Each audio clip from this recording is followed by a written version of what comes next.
Welcome to the Wife Stories YouTube channel. New video every day, and don't forget to subscribe. Here we go. Arg.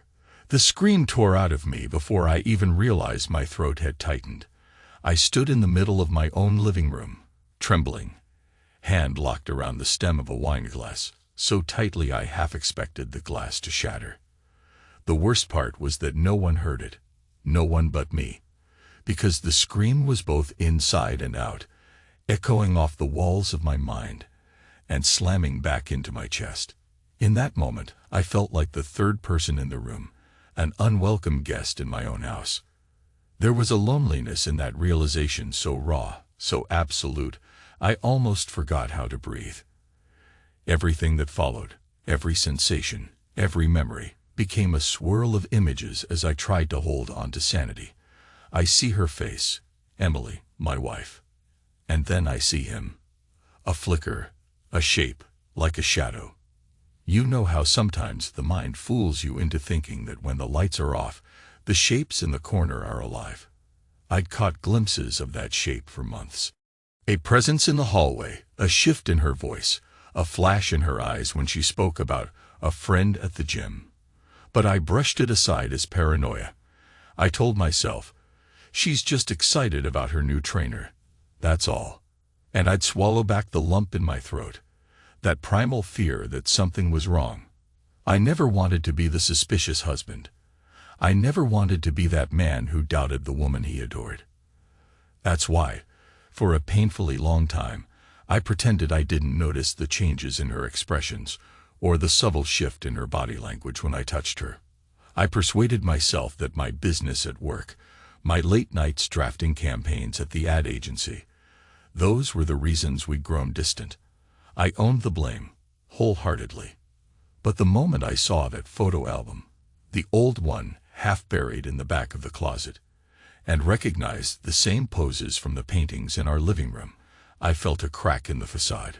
That's when I started suspecting that I was no longer the only man occupying her thoughts, her affections, her body. I used to love her paintings.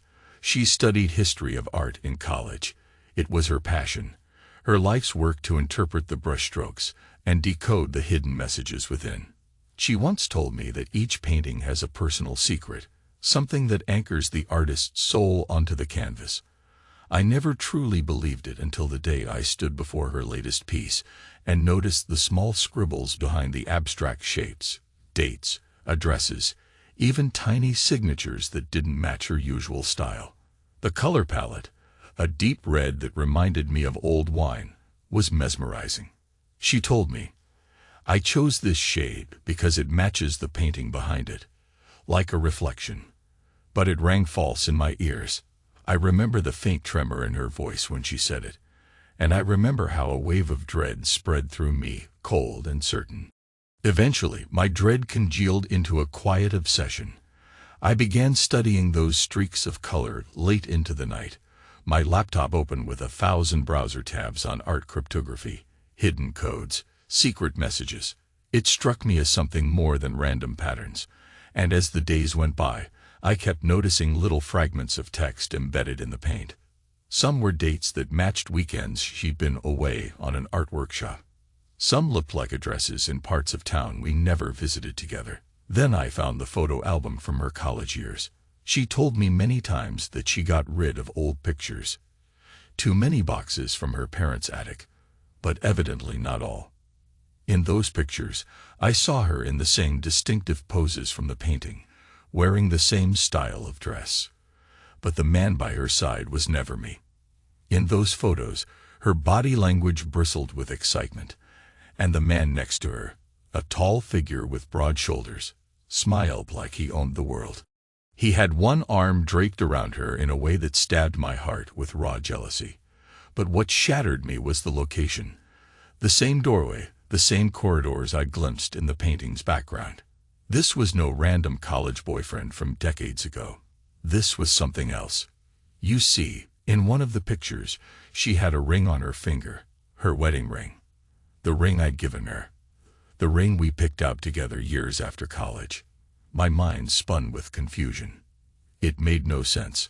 I was the only man she'd married, right? That's when the illusions started collapsing. The truth is, I didn't confront her. I couldn't.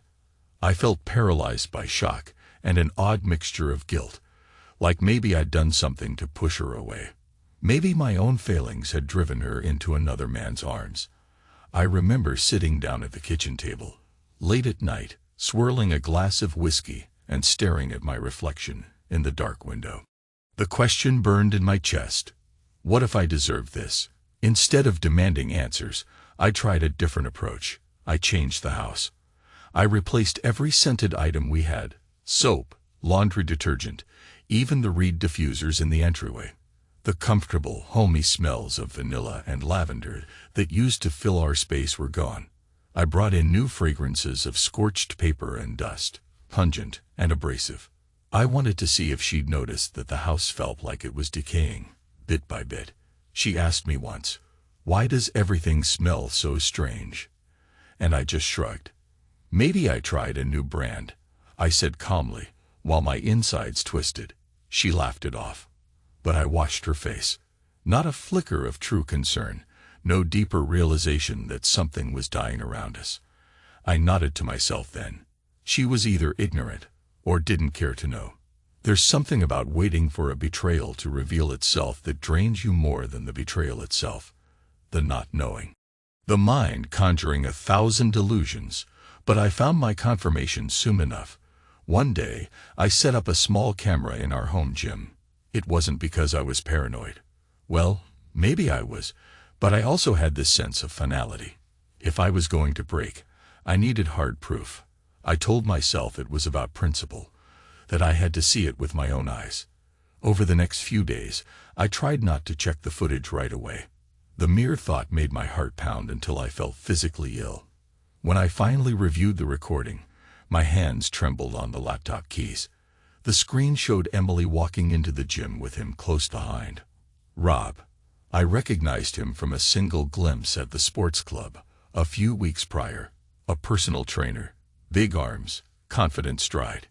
In the video, they started with innocent small talk, a few warm-up stretches. But the dynamic changed quickly. She turned to him, looking up through her lashes. He slipped an arm around her waist, pulling her in. She giggled in a way she never did at home. And then it got intense. I'd never felt such blistering heat behind my eyes. It was like a scalding wave of rage and humiliation. I won't detail every second of it, but I could see their closeness, the easy way they pressed against each other, the heat in their eyes. His hand glided from her back to her hips, sliding under her tank top. She responded by leaning her head back, eyes closed in pleasure. My breath caught in my throat. That sense of being the third one, the outsider, flooded me again. She gave herself to him there in my home gym, sweaty and flushed. My name was nowhere in that room, nowhere in her mind as she moaned softly into his kiss, fingers curling into his hair. I felt blood pounding in my skull, but somehow my mind stayed cold. I watched until the end, letting the images burn themselves into my memory. And after it was over, after she left with him, I stared at the now empty gym on the footage. The quiet space, the treadmill, the bench, the weights. My entire life had just been turned inside out in the course of a half hour, and all I could think was, this is what my marriage has come to. I spent the next week in a daze, going through the motions of daily life. We still slept in the same bed, though she always turned away. I'd hear her phone buzz in the middle of the night. I'd see the soft glow of the screen under the covers. I pictured her heart racing, excitement tinging her cheeks pink as she read some text from him. Meanwhile, I stared at the ceiling, tasting ashes on my tongue from the memory of that gym footage. My chest ached with a sense of false guilt, thinking, if only I'd tried harder, if only I'd been more present.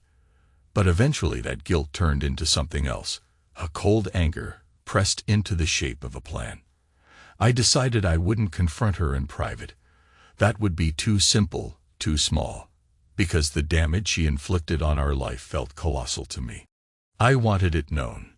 Maybe that's petty, maybe it's cruel, but a part of me felt she deserved to feel the impact of her choices, So I gathered my courage and reached out to friends, neighbors, and a few of her relatives, inviting them over for a special unveiling of Emily's new art series.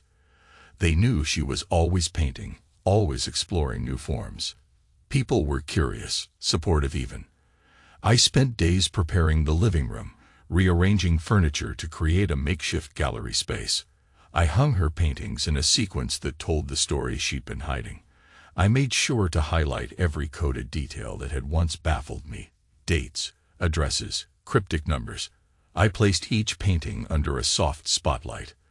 Then I set up a projector screen at the far end of the room.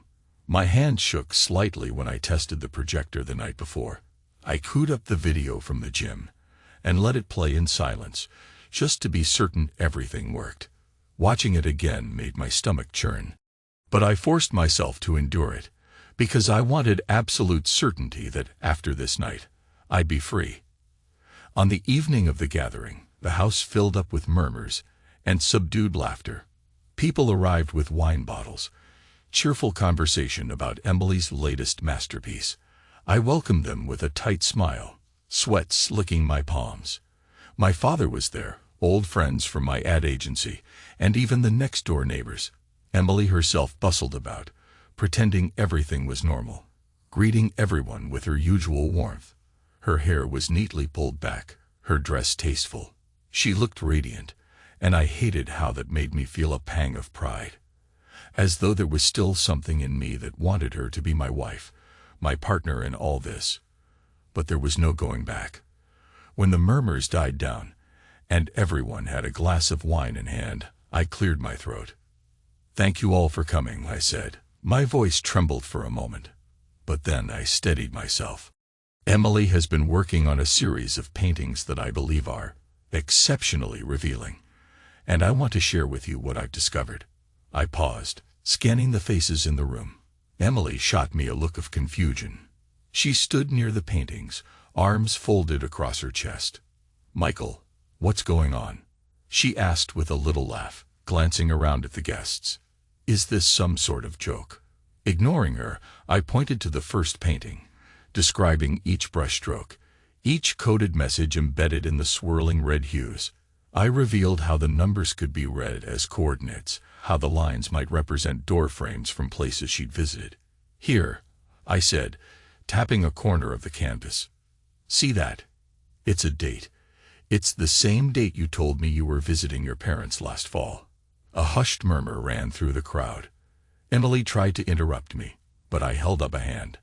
"Let me finish," I said, and my tone must have sounded sharper than I intended because she fell silent. I led them to the second piece, explaining how the background matched a corridor from a photo I found in an old album, a photo where Emily stood in the same pose next to a man who wasn't me. The hush in the room deepened. I could hear people shifting uncomfortably, wine glasses clinking as someone set theirs on a side table. My chest was tight, but I felt a grim sense of resolution building inside me. I'd spent years loving this woman, trying to be the husband she needed, and here I was, dissecting her betrayals in front of an audience. It felt both terrible and necessary. Finally, I stood before the largest painting, the deep red reminiscent of dried blood, layered with strokes that looked almost violent. I didn't understand at first, I said quietly. I thought it was just abstract. But then I realized, these are signatures hidden in the paint, and one signature in particular is repeated over and over, layered beneath the rest. I turned to Emily, meeting her gaze. "It's yours. And his, isn't it?" She took a step toward me, panic flaring in her eyes. Her posture was stiff, her breathing sharp. "Michael, you're not making sense," she insisted, but her voice held no conviction. "That's not all," I continued, swallowing the lump in my throat. "I have one more piece to show you. Not a painting, but something just as revealing." I clicked on the projector, and the screen lit up. At first, it was just black. Then the timestamp from the security camera feed flickered on. The tension in the room was suffocating. I could feel all eyes pinned on the screen, waiting. For a second, Emily looked like she might rush forward, and tear the projector out of its stand. But maybe she was too stunned. Or maybe, deep down, she believed she could still talk her way out of it. Then the footage rolled. There in grainy color was our home gym. The date from a few weeks ago. The corner of a mat. The treadmill along the side. Then Emily walked in, wearing her workout leggings and a tank top, glancing behind her. Rob followed, that smug grin on his face, wearing a sleeveless shirt that showed off his arms. The sequence was short, but it showed enough. The flirtation, the closeness, the touches, the hot, breathy moments as they pressed together. A few people in the room gasped. Someone dropped a wine glass. It shattered on the floor, the smell of red wine mingling with the hush of shock. "Stop!" Emily shouted at me. Her voice carried desperation and fury. Her cheeks blazed red. "What are you doing?" Her eyes flashed to the guests, then to me. I paused the footage right at the moment when Rob's hand slipped around her waist. The entire room was silent, a mortified hush broken only by the faint hum of the projector fan. I took a breath, feeling my ribs straining to contain my heart. "I was never perfect," I said, addressing the room. My eyes were locked on Emily, but I spoke loudly enough for everyone to hear. "I messed up many times. I've lied. I've hidden things out of shame and fear. But I'm done with that. I'm done carrying guilt for things that aren't mine to carry." I tilted my head toward the projector screen. "She isn't who I thought she was. And well, I suppose I'm not who she thought I was either." Nobody spoke. Emily's eyes brimmed with tears, but also with anger. She glanced around as if looking for an ally, but our friends wore expressions of shock or pity. My father stood in the corner, silent, his knuckles white around his cane. I swallowed hard, turning off the projector. "I won't be throwing you out," I said quietly to Emily. "That's your choice, whether you stay or go. But I'm done." I steadied my trembling hands. "I'm done living in a house where I feel like the third wheel, the uninvited guest." I walked down the hallway to our bedroom. Everyone stayed behind, too stunned to move, or maybe too uncomfortable to intrude. In that bedroom, I flung open the closet doors. My side was relatively empty, just my suits, my business shirts, some casual weekend wear. Her side was brimming with dresses, jackets, half-finished art projects stacked on the top shelf. I started grabbing things off the hangers and tossing them onto the bed. Her dresses, scarves, shoes. The once cherished garments that I'd admired on her. The items she wore on those nights she claimed she was out with friends or visiting family. Piling them all in disarray, my breathing was ragged, adrenaline coursing through my veins. It felt savage, but also liberating, like I was exorcising the ghosts of my own stupidity. She rushed into the room, tears streaming down her cheeks. "Michael, please," she whispered, voice cracking. "Don't do this. Not in front of everyone." But I couldn't stop. I kept throwing her things out of the closet. I didn't aim to destroy them or tear them, just expose them, lay them bare, the way she'd laid me bare. After the avalanche of clothes covered the bed, I stepped back and stared at the mess. My mind felt surprisingly calm. "Take it or leave it," I said, my voice low, pressing each word like a stone. "I'll find a place. I'll stay elsewhere until I figure out the papers. But I'm not sleeping another night under the same roof, pretending nothing's wrong." She sobbed quietly, but I didn't reach out. Maybe a piece of me wanted to, but the rest of me was hardened by that raw betrayal. I snagged my keys from the nightstand and slipped my wallet into my pocket. Before I walked out, I paused in the doorway. "I loved you," I said, letting the truth settle in the air. Maybe part of me still does, but it's tainted now, and I don't know if that can ever be fixed. She opened her mouth to speak, but no words came out. I turned and left. The guests parted from me like a wave in the living room. Nobody tried to stop me.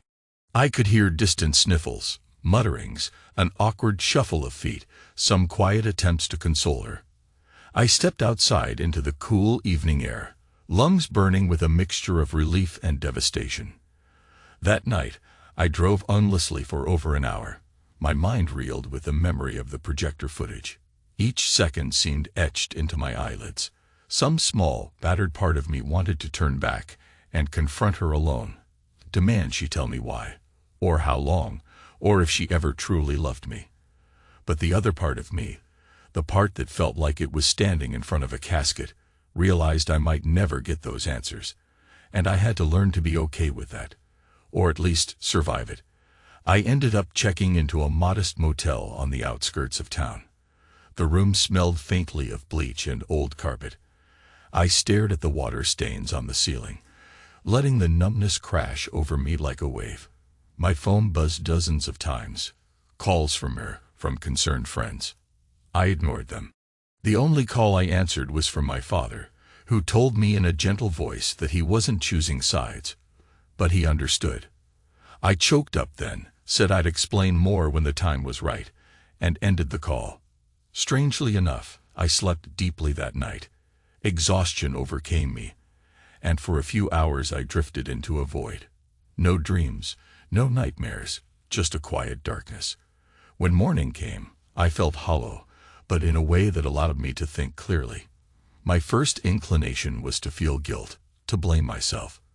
But as I scrubbed my face in the motel sink and saw my reflection in the mirror, my hair disheveled, eyes ringed with red, I thought, no, I didn't commit this betrayal. I may have been imperfect, but I didn't do that. That realization was like a key turning in a lock. I spent the next day walking aimlessly through the city, found a coffee shop where nobody knew me, and sat for an hour with a blank stare. I tried to imagine what my life would look like if I truly let go of everything. The house, the marriage, even my illusions of fatherhood someday. We never had children, though we talked about it in the early years. Maybe that was a blessing now. There was no child caught in the crossfire, just me, Emily, and my shattered pride. By evening, I felt an odd sense of determination, a need to take action. I found a small apartment listing online, a one-bedroom sublet in a decent neighborhood. I called the number, arranged to see it. The place was nothing like our suburban home. Plain walls, a tiny kitchenette. But I could see myself there, at least temporarily, a place to rebuild, quietly, out of the way. The landlord was a middle-aged woman who spoke kindly, asked no prying questions, just offered me the key if I paid first and last month's rent. I did, and I felt the weight shift off my shoulders. I had a place. Not a home, but a shelter from the storm. 2 days later, I went back to the house during midday, hoping Emily would be at her gallery job or out with clients. I needed to collect some basics. Clothes, my laptop, a few personal items. The house was eerily quiet when I let myself in. The smell of burnt paper and dust still lingered, like a ghost of my intention to highlight the rotting interior of our life. It made me grimace. The walls seemed cold, the furniture sterile. For a split second, I remembered the early days after we moved in, how warm and alive it felt. The two of us laughing as we wrestled with boxes, unwrapping wedding gifts, feeling so damn excited to build a future together. I headed to the bedroom. The closet was half empty. She must have moved some of her clothes or reorganized them after the fiasco. My side was largely untouched, work suits still neatly on hangers. I threw a couple of them into a suitcase, added some folded shirts, underwear, socks. Then I reached into the nightstand for the small box where I kept important keepsakes, my grandmother's watch, a few old photos, and the ring case from our wedding. I paused there, feeling a wave of emotion wash over me. The wedding ring that once symbolized a promise. Now it felt hollow. But I took it anyway and closed the drawer. On the dresser stood a framed photo of us smiling at some holiday party. I stared at my own face, remembering how I felt that night. Proud to have a beautiful, talented wife by my side, certain that our life together was rock solid. That was the man in the photograph. Naive, trusting, even a bit smug. I set the frame face down, Maybe I'd toss it later, or maybe keep it as a warning of how blind I could be. Leaving the bedroom, I noticed a canvas leaning against the living room wall, one of her new works in progress. The red was toned down this time, replaced with more neutral shades, brushstrokes that swirled aimlessly. I had the strangest urge to rip it apart, to unleash the fury that still simmered behind my sternum. But I didn't. Instead, I walked out the front door, locked it behind me, and slid the key off my keyring. If Emily stayed, so be it. If she left, so be it. I no longer wanted to be part of that house, that life. It was time to build something new, or at least salvage whatever was left of my dignity. Over the next few weeks, Emily tried to reach out. She left voicemails, tearful apologies, confused ramblings, desperate attempts to explain. She mentioned how Rob was just a distraction, how she felt neglected by me, how it was never supposed to go that far. But the moment she used the phrase, "It just happened," I hung up.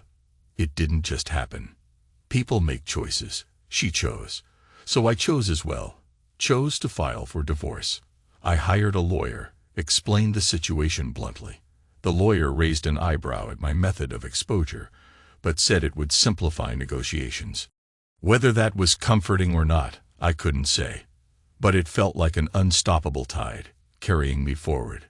Every so often, I remembered the details of that final confrontation night, the hush that fell when the video played, the betrayal caught in real time, the way everyone stared at me afterward, as though I were a spectacle. I might have felt ashamed, but I refused to. I refused to keep her secret or let her tarnish my soul with lies. Yes, I was harsh. Yes, I exposed her in front of all those people. But the alternative was to let her pretend it never happened, to let her continue the facade while I rotted inside. I think about the older couples who'd survived infidelity through quiet negotiations. Maybe that works for some. But for me, there was no middle ground. I needed to cauterize the wound, even if it left an ugly scar. Gradually, a strange calm settled over me. I still wrestled with nightmares. The images of them intertwined in that sweaty gym corner haunted me. I'd wake in a cold sweat in my little apartment, heart pounding. But as days turned to weeks, the nightmares lessened. My father visited me once, unannounced. We shared a whiskey in a cramped living area, talking in low voices about heartbreak, about how sometimes love can twist into something unrecognizable. He told me he was proud of how I handled myself, that he'd always believed I was strong. I almost laughed. If he only knew the torrent of emotions beneath my calm exterior. But maybe that's what real strength is, pushing forward despite the pain. When Emily tried a final time to talk face to face, I agreed, partially because I wanted to see her expression without an audience, partially because the lawyer said it might help to settle property matters. We met in a public cafe around midday. She arrived in a crisp blouse and skirt, hair pulled back neatly, as if trying to recapture the image of the composed art consultant. But her eyes looked tired and hollow, the lines around them deeper. She sat down gingerly across from me, fiddling with her coffee cup. For a few moments, we just stared at each other. The weight of everything unsaid pressed between us. Finally, she opened her mouth. "Michael," she started, voice trembling.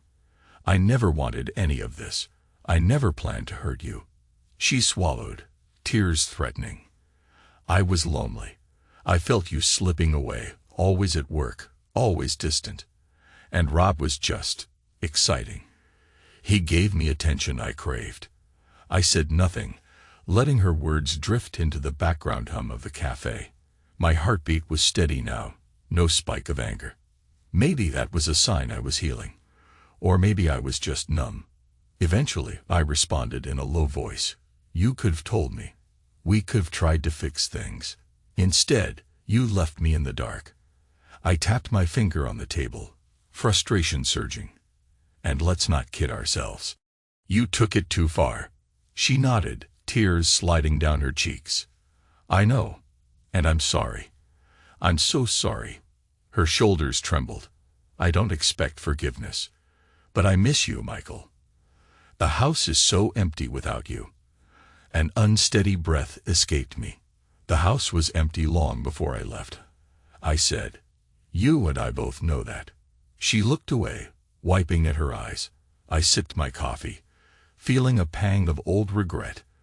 But then I remembered. Regret isn't reason enough to go back. Not after the betrayal I witnessed. Not after she humiliated me, letting another man share a space that was supposed to be ours. "I'm filing for divorce," I said softly, though the words had the weight of a hammer.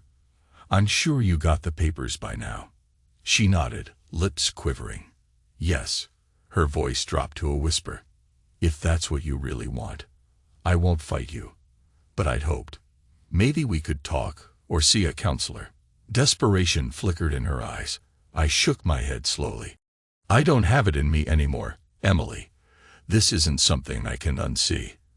And frankly, I don't think I should try." I set my mug down firmly. "Let's do this civilly. We'll divide what needs dividing, sell what can be sold, or figure out who keeps the house. I don't care about the property that much. I just want closure." Her tears slipped faster now. She looked ready to beg, but realized it wouldn't change anything. We parted with a polite hug that felt more like two strangers awkwardly bumping shoulders. As I walked away, I felt a swirl of emotions. Sorrow for the life we once dreamed of, anger at how easily it all crumbled, and relief that I was no longer trapped in illusions. She turned me into a bystander in my own marriage. I wouldn't let her keep me in that role any longer. Weeks turned to months. Our divorce proceeded with only mild complications, splitting up finances, deciding who took which piece of furniture or art. She ended up keeping most of her paintings, obviously, but I refused to pay for her loft studio. That was on her. In turn, I asked only for a fair settlement and the freedom to move on. Rob was conspicuously absent from the entire process. I occasionally heard rumors from mutual acquaintances that they were still seeing each other, or that it fizzled out quickly. I stopped caring. My focus shifted to rebuilding my life. I poured myself into my job at the ad agency, and ironically, that led to a promotion. I guess heartbreak and rage can be channeled into creative energy if you're determined enough. Once the dust settled, a quiet sense of empowerment took root in me. I realized that, despite the pain, I hadn't crumbled. I'd walked through fire, humiliation, betrayal, a sense of total failure, and came out the other side still breathing, still functioning. A different man, yes. Maybe more guarded, maybe more cynical, but not broken. In a strange, contradictory way, Emily's actions forced me to confront parts of myself I'd neglected. My need for honesty, my willingness to stand up for what I deserve. Letting go of that false guilt was one of the hardest but most liberating things I've ever done. People sometimes ask me if I regret the way I exposed her in front of everyone. It's a tough question. Part of me wishes I'd never learned the truth, never seen that video. But I always come back to the same conclusion. I deserve better than secrecy, and I won't pretend I regret shining a harsh light on the truth, because a betrayal that deep needs to be dragged into the open, or it festers. Maybe it was theatrical, maybe it was cruel, but it was real, and I needed real. Eventually, I found a new apartment, a nicer one, with more windows and sunlight. I replaced the scorched paper aroma with something fresh, like pine or lemongrass. I started going to the gym more regularly, ironically enough, but with a different trainer, an older guy who respected boundaries. I also picked up old hobbies, like photography, capturing cityscapes at dawn. Each morning, I'd step onto my small balcony, camera in hand, and watch the sky lighten. A sense of calm replaced the suffocating fear that used to grip my chest. In that stillness, I found a strange gratitude. I was alive, I was free, and I could love myself in a way I'd never done before. Maybe that was the redemption hidden in all this mess. I won't say I forgave Emily entirely. Forgiveness might come with time, or it might never come. But I released her. I let go of the hope that she'd be what I needed, or that we could fix the unfixable. In that release, I found a new kind of peace, a strength I didn't know I had. And if ever I doubt that strength, if ever I feel the old phantom ache of betrayal, I remind myself, she tried to break me. In a way, she succeeded. But from the shards, I built a stronger foundation for who I am. That's something no one can take away. The last time I saw her was at the final signing of the divorce papers. She looked subdued, almost fragile. But she managed a small smile, a polite handshake, a quiet goodbye, and then it was over.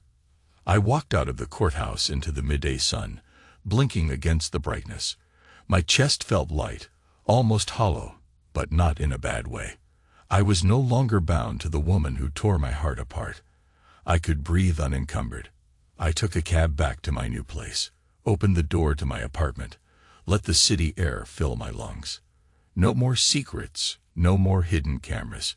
Just me, and whatever I wanted my life to become from here on out. I found that glass of wine I'd left on the counter the night before, didn't even remember pouring it.